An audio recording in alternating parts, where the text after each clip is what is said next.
Olá pessoal, bem-vindo a mais uma aula do Espaço de Ensino e a gente vai trazer para vocês hoje uma aula sobre vírus, né? Os vírus, eles são enquadrados em que reino? Enquadrados em que reino? Não, eles não são enquadrados em reino nenhum, né? Para muitos cientistas, os vírus não são seres vivos. Logo, ele não pode ser enquadrado em nenhum dos 5 reinos, nem dos 3 domínios. Os vírus, eles são acelulares. O que significa isso? Eles não formam célula, né? Aquele desenhozinho da forma da célula animal, a gente não tem as 3 estruturas básicas, né?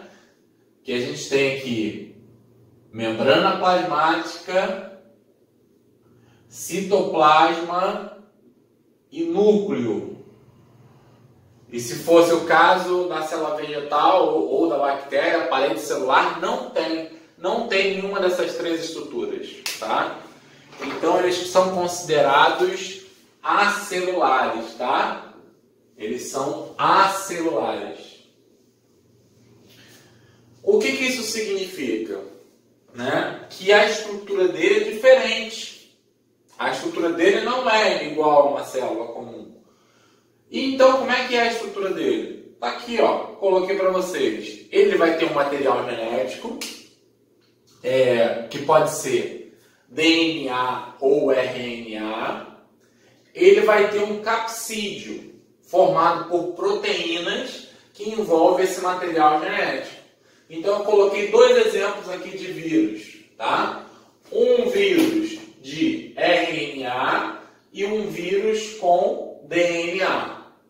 Aqui nesse primeiro, ó, a gente vê que ele é formado por tá em azul aqui, né? Uma cápsula de proteína chamada de capsídeo.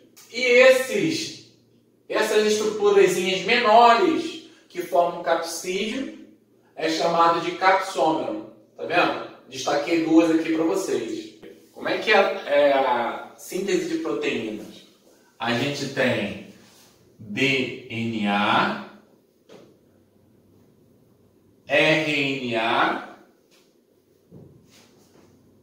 formando a proteína, PTM, né? Esses indivíduos, eles vão ter a capacidade de fazer a transcrição ao contrário, porque aqui é transcrição, aqui é tradução.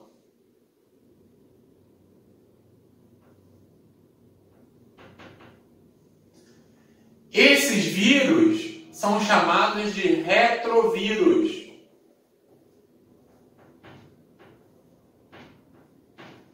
Por ter essa capacidade, eles transformam eles conseguem formar proteínas como? Primeiro ele transcreve RNA para DNA e o DNA vai fazer esse ciclo aqui de novo, tá?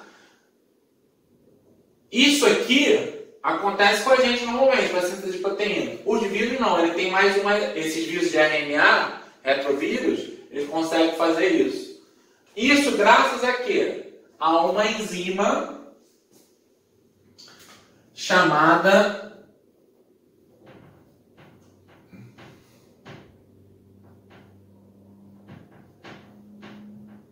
transcriptase reversa. Por que reversa? Porque faz a transcrição ao contrário. Tá certo? Então vamos lá, galera. Ó, já chegamos à conclusão que eles são acelulares. São parasitas intracelulares obrigatórios.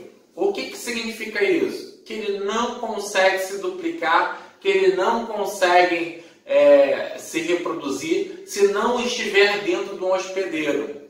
O vírus, quando está fora de um organismo, ele muitas vezes se cristaliza, parecendo sal mineral, se cristaliza. E pode ficar aí muito tempo.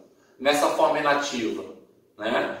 Quando está dentro do ser vivo, que ele consegue se reproduzir, né? Ele consegue multiplicar o seu material genético. Ele só é capaz de multiplicar seu material genético se ele estiver no ser vivo, tá? Por isso que a gente chama que ele é um parasita intracelular obrigatório, tá?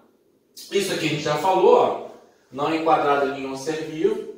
E aqui é a estrutura do material genético, a estrutura do vírus, que é o quê? Material genético, DNA ou RNA, um capsídeo, né? Aqui a cabeça desse aqui é formada por um capsídeo, formado de proteínas, capsômeros, né? Que são essas unidades menores. E em algumas situações pode ter um envelope também. Um envelope, além do capsídeo, pode ter um envelope, tá? Esse aqui, galera, esse aqui é o vírus da poliomielite, tá? Agora, esse aqui é uma... Poliomielite é a mesma coisa que paralisia infantil, tá? Esse aqui é o bacteriófago. Cuidado! Olha o nome dele, ó, bacteriófago. Ah, é uma bactéria. Não. Presta atenção. Bacteriófago, essa terminação fago, esse sufixo, tá? Ele demonstra que ele depende de uma bactéria, mas ele é um vírus. O nome dele é porque ele parasita uma bactéria, né? Depende da bactéria.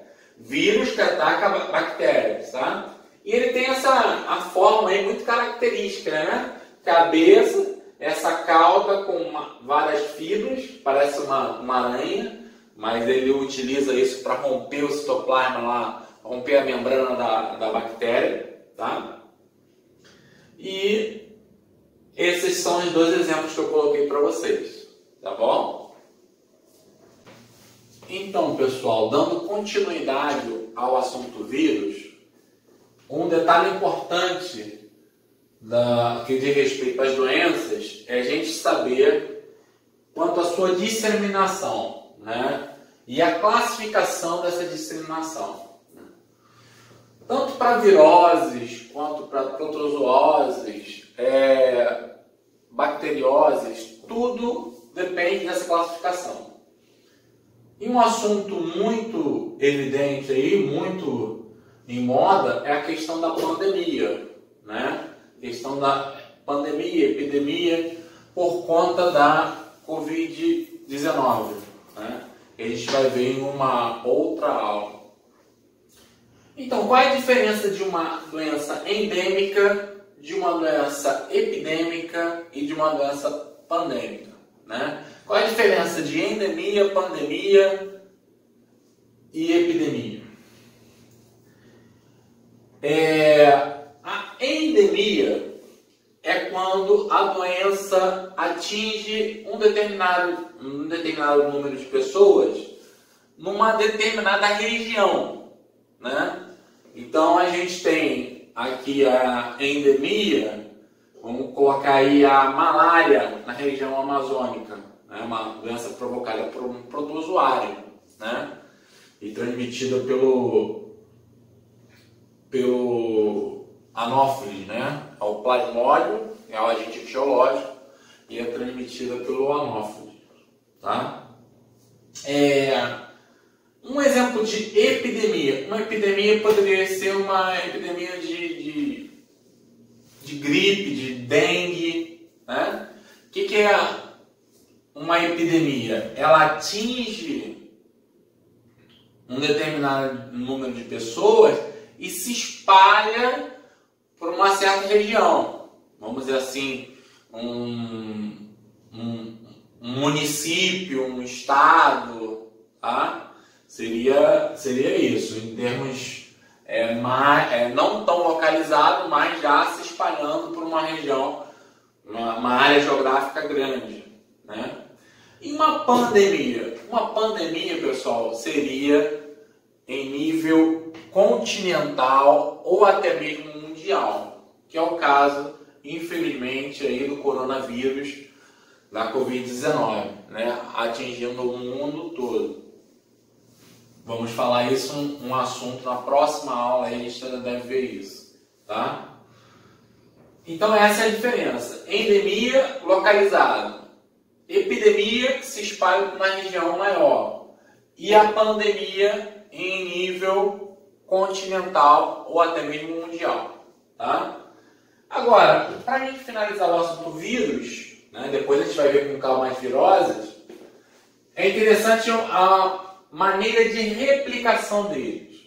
Tem de dois tipos, o ciclo lítico e o ciclo lisogênico. Tá? Vamos começar aqui pelo ciclo lítico, que está à esquerda. Esse da esquerda é o ciclo lítico. Então a gente tem um bacteriófago, lembra daquele vírus que a gente viu? Até eu me confundo às vezes, tá vendo? Tem que ter cuidado. Bacteriófago é um vírus que ataca bactérias.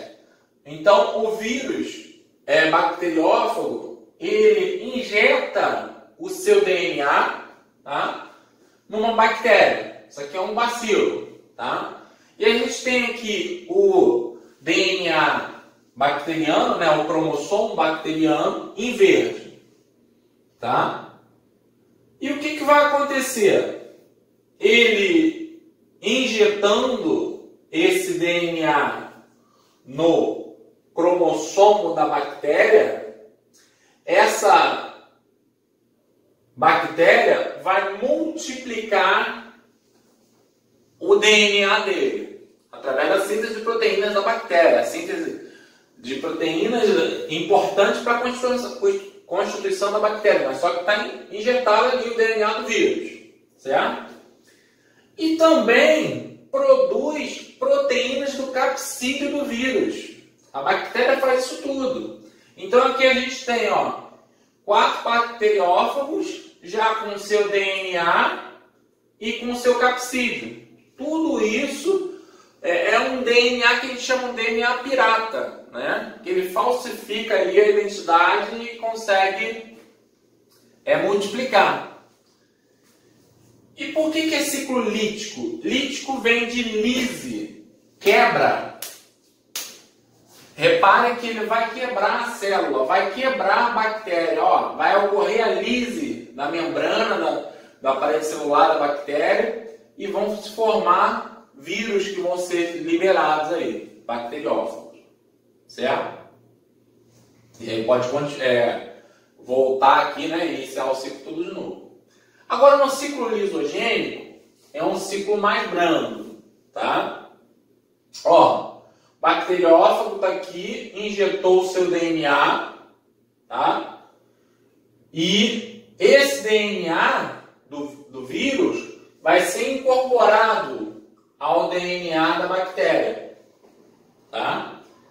Esse DNA viral, né, que a gente chama de prófago, vai ser multiplicado como? Conforme a bactéria entra em reprodução, no caso aqui reprodução assexuada, ele multiplica também o quê? O DNA do vírus, o prófago, né? E essa bactéria, ela pode entrar no ciclo lisogênico de novo, que esse aqui é o lisogênico, ou até mesmo migrar para um ciclo lítico, tá? Esse prófago ele pode servir para isso. Tá bom, pessoal? Dá um print aí na tela, que é importante esse quadro, tá? Essas diferenças de doenças e esses dois ciclos, lítico e lisogênico. Tá bom? Até a próxima. Nos vemos aí em breve.